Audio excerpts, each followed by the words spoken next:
What is up, FPG fam? Further here, and we're continuing the series going for that guy in Honkai. Now, I did get a suggestion for a new title, and that was Thurston for that person, and the reason being is because it still rhymes and it's gender neutral, so it goes for both parties. Let me know in the comments down below which one you like better, going for that guy in Honkai or Thurston for that person. Whichever you choose, I'm going to go ahead and go with that title, and that's how we're going to be naming this series. Anyways, we're going to be talking about Luocha in today's video. Let me know if I'm mispronouncing that name.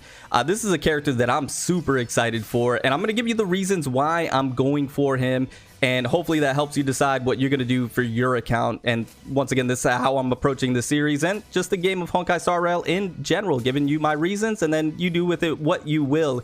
Now, the first reason is that this is essentially Otto Apocalypse from Honkai Impact 3rd. And if you don't know, I'm an original Honkai Impact 3rd content creator from way back in the day, and I love those characters. And Otto Apocalypse was a character that I always enjoyed, the backstory, the lore, the personality, the design. So naturally, I'm going to be drawn to this character. So that is one of the reasons. The second one is that he's imaginary. And if you don't know, there's not that many imaginary characters in the game of Honkai Star Rail. And I feel as if imaginary and quantum are going to be the typings that are going to be the most scarce in the game. I could be wrong. They may be pumping out a bunch of them down the road in the future, but as of right now, I feel as if they're the most scarce.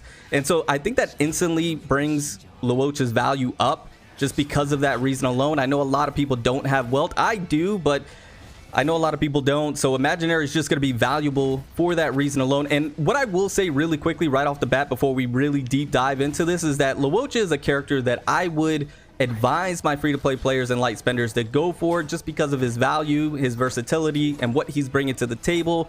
His healing, there's not that many healers in the game, and I feel as if healing in Honkai Star Rail is valuable in of itself. So for my free-to-play players and light spenders, out of all the characters that we're going to be talking about in this series, Luocha is going to be way up there, and one that I would prioritize probably over the other ones. Once again, you have to take a look at your account. You have to take a look at what you need, what you desire, and then go from there. Anyways, imaginary is going to be valuable in my opinion. The second thing is that I believe Luocha is going to be a great pairing, or going to synergize well with a character that I'm really excited for, Blade, that's going to be coming down the road. Honestly, at this point, I don't know what they're doing and how they're going to be releasing these characters, because they're drip marketing Kafka and Blade, but Silver Wolf and Luocha is supposed to be next. I have no clue. We're going to have to wait for the live stream. I'm excited for that, but we'll see when the time comes. Anyways, I think the synergy between Blade and Luocha is going to be fantastic. And so that's another reason, because Blade is a character that I'm super excited for, that I'm going to talk in a different video. So that's one reason as well. Now, the next one is going to be, surprisingly, Luocha's attack is high at 756. Once again, if this is accurate from Honey Hunter World, massive shout out to them. From when Luocha officially releases in the game, 756 is up there. That's beefy. That's a beefy attack. So Luocha is not only going to be a support, like I mentioned with Silverwolf, but is possibly going to be able to do some damage with that high attack stat and the other things that we're going to talk about. Let's move on to the basic attack. It's just the basic attack. Deals imaginary damage 130% at the max level 9. Now, moving over to the skills, this is where things start to get interesting. So we have the Prayer of Abyss Flower. After using his skill, immediately restores the target's allies HP equal to 70% of Luocha's attack plus 1025. We already talked about how Luocha's attack naturally is going to be high, so this is going to be fantastic. Meanwhile, Luocha's gains 1 stack of Abyss Flower when an ally's HP percentage becomes equal to or less than 50%. An effect equivalent to Luocha's skill will immediately be triggered by Luocha and applied to this ally for 1 time without consuming skill points. That's fantastic. This effect can be triggered again after 2 turns. Basically, he's going to restore a single ally's HP and gain 1 stack of Abyss Flower.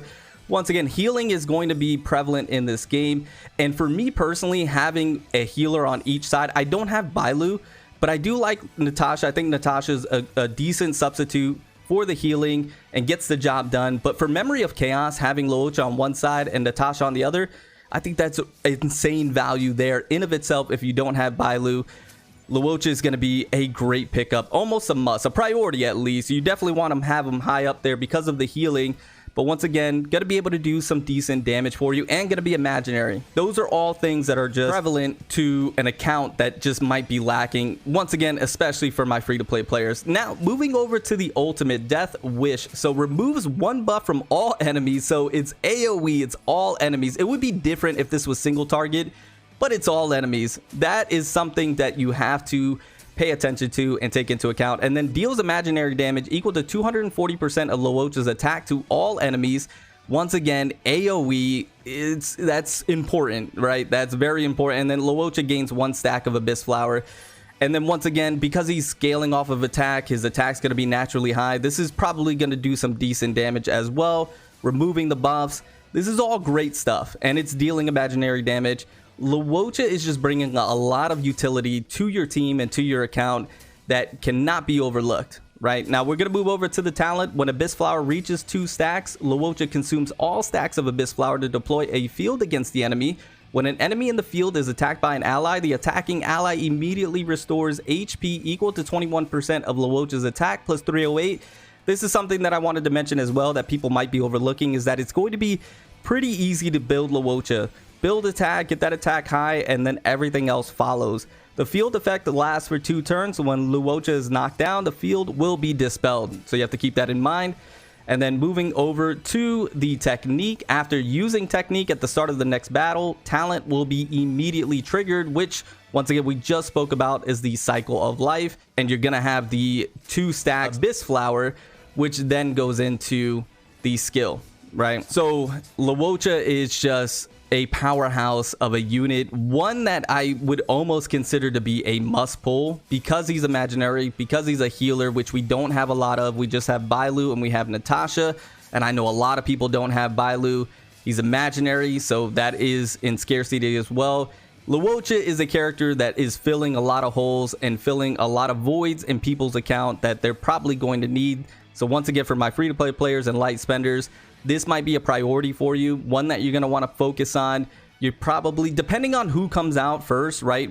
If it's Silver Wolf, you're probably going to want to skip Silver Wolf. And I know this is the reason why a lot of people are skipping Silver Wolf, is because Luocha is probably going to come right afterwards. And Luocha is just, overall, utility-wise, importance, priority, is just going to be the character you're going to want to go for over Silver Wolf, because Silver Wolf is RNG based. I talked about this in my last video, but she's RNG based. The things aren't guaranteed. She's a little niche in some aspects and may not be something that you necessarily need to have, where Luocha is probably a character that you need to have. Once again, for Memory of Chaos, you could put them on one side, have Natasha on the other side. Or needing an imaginary character because you don't have Welt. A lot of people are not going to have Welt, and then imaginary might just be a typing that is not in great supply, whereas the other typings might be. Same goes for Quantum, is not going to be in great supply probably. So Quantum characters are going to be very beneficial as well. But Luocha is just doing a whole lot for you. Is healing, has supporting capabilities in that aspect, and being able to probably do some decent damage on his own. So he's going to be a great pickup.